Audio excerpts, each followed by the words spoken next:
Hello, wonderful bookish family. Welcome back to Coffee Over Apples, or welcome if you're new. My name is Steph, and I'm here today with a tag video that I was tagged to do back in November of 2020 because what is a timeline?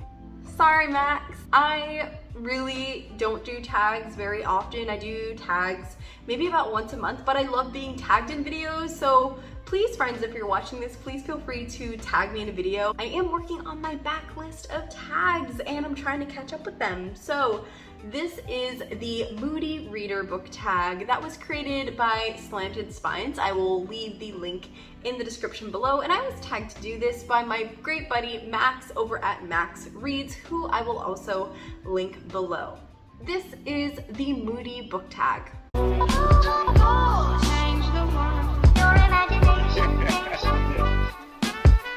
It could change the world. Question number 1 is, do you consider yourself to be a mood reader?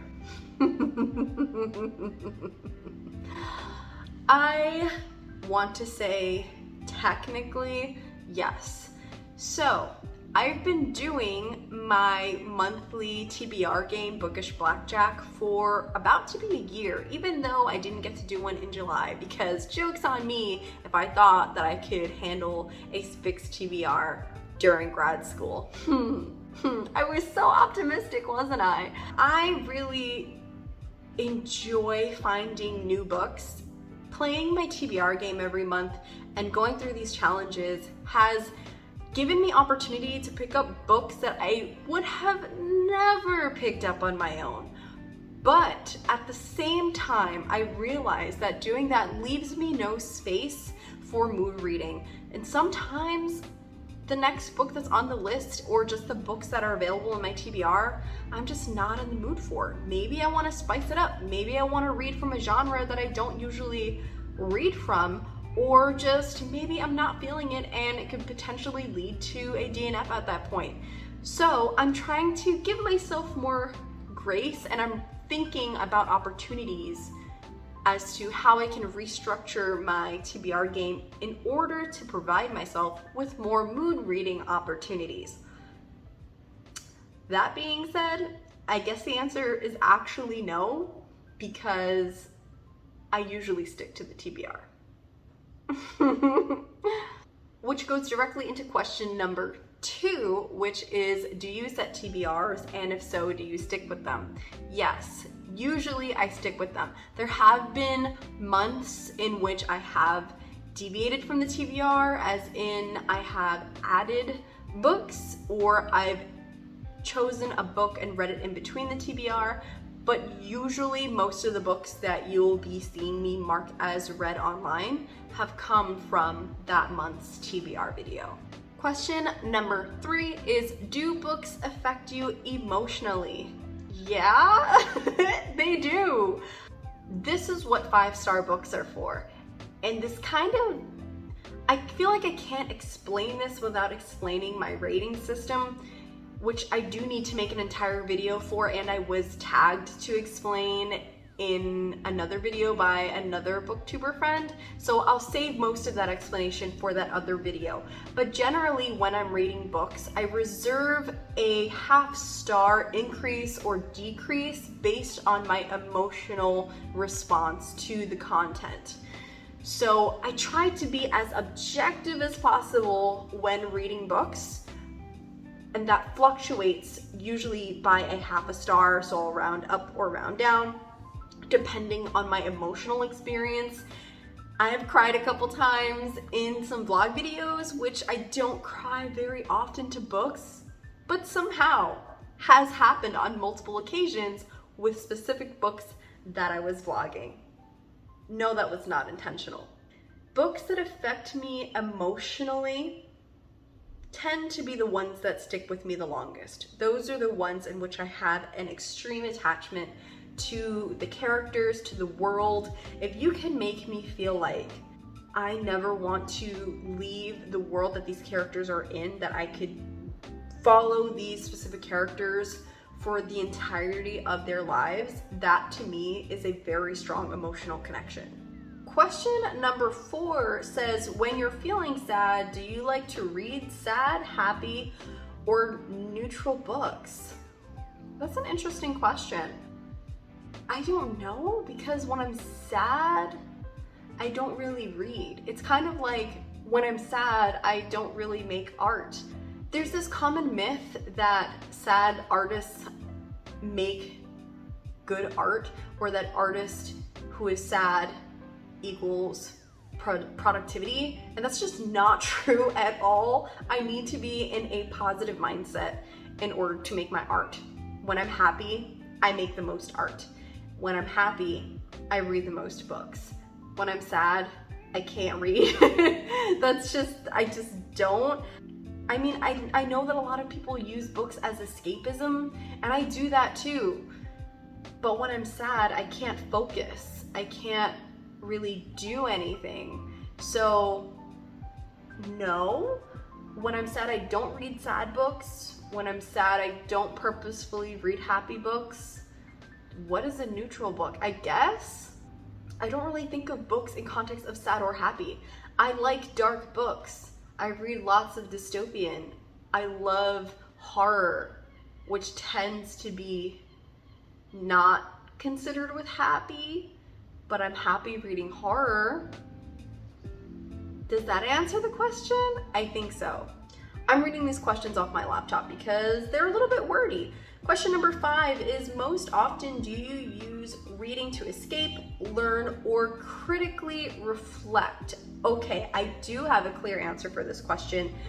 My answer is the latter 2 options. Mostly I read to learn and critically reflect.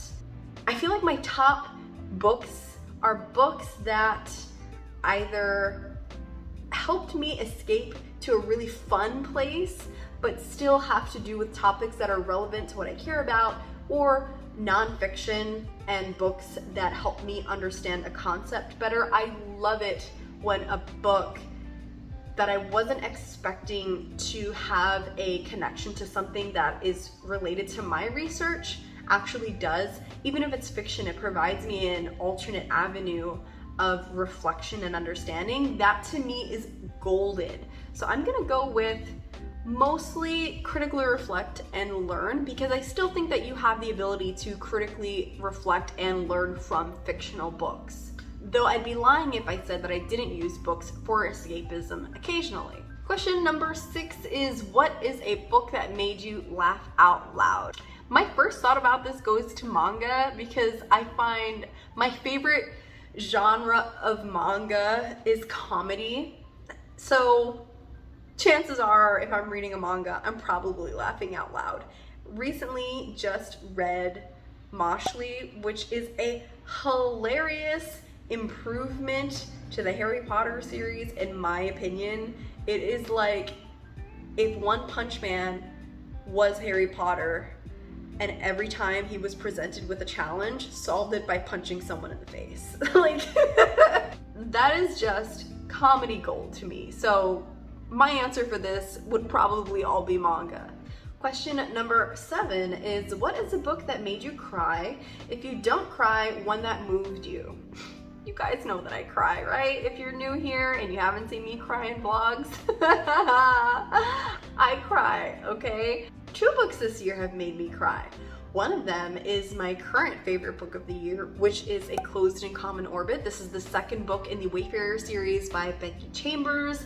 I was not expecting to cry my eyes out at this utopian science fiction gorgeous piece of mastery. I just like bawled my eyes out like a baby because found family is one of my favorite book tropes, apparently. Another book that made me cry, and I vlogged it, was A Monster Calls by Patrick Ness. I think it is without a doubt a given that I gave both of these books 5 stars. Question number 8 is, what is a book that you didn't know how you felt about it after? I'm currently stuck in this place with Binti.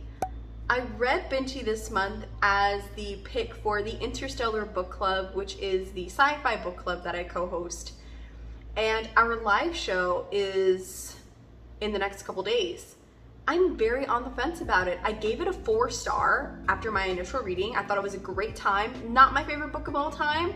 However, upon reflection, I have some new feelings. I think it's really interesting that the way that we understand books and our emotions towards them can change if we allow ourselves time to like sit and really process what we read. I'm just the kind of person that needs to really process information. I can't just go and jump into a book review the same day that I read it. I need a couple days to process my thoughts, which is why Binti is currently in that place. It's still a good book. Objectively, it's really good, and it talked about some really important things, in my opinion, about culture and the thriving of culture in the future. However, the execution of certain things might have been more conducive if it wasn't a novella. I'm not sure yet. Question number 9 is, are you more likely to read on a sunny or cloudy day? Definitely a cloudy day. Usually the kind of weather does not affect whether I'm in a reading mood or not, but it just so much more happens that when it's sunny outside, that is the day that I'm probably out running errands or working or doing something that needs to be taken care of.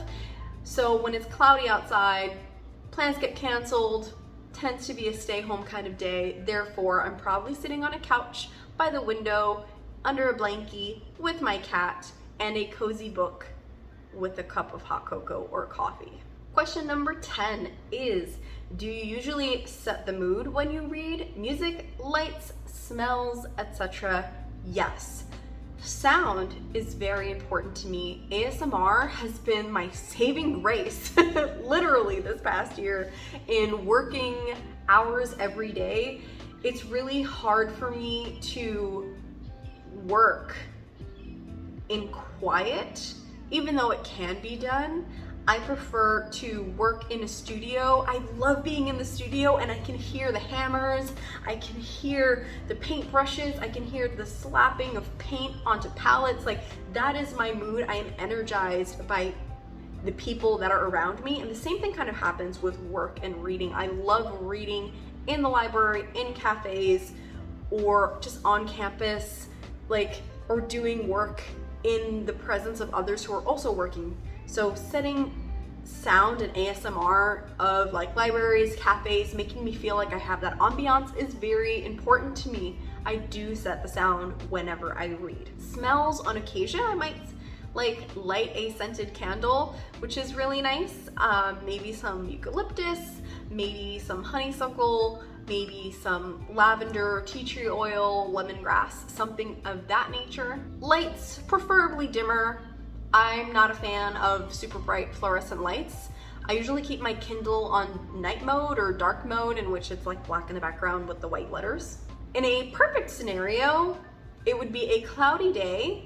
Raining would be really nice because then I have some natural ASMR. Next to the window, lights are off, and the only light is from the cloudy sunlight outside. Question number 11 is, can you leap from one book to another book? Or do you need a buffer in between? It depends. Usually with manga, I can jump from one book to another book at any time. I feel like I used to be the kind of person where I can just pick up any book, stop mid-chapter, put it down, pick up another one, and keep going. I used to read dozens of books at a time.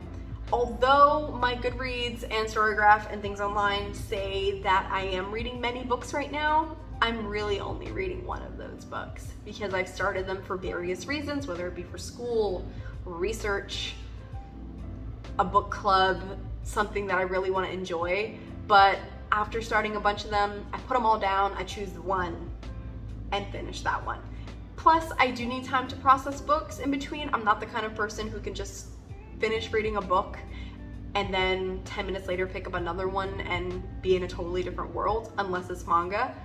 I can't do that. I need time to process, which is why it takes me so long to get out single book reviews. Now it's time for me to tag some bookish friends and wonderful booktubers that you all should definitely go check out. I will leave the link for the channels in the description below. From what I know, I'm pretty sure I went through their channels and they have not done this tag, so I am tagging Lisa from With Love Lisa, Eric over at Break Even Books, Lois from Lo Chan Reads, and Stephanie over at Stephanie Bookish. Please go support these wonderful bookish creators and let me know what your answers are to any of these questions. Thank you so much, Max, for tagging me to do this video. I post videos every week and I'll catch you next time. Bye!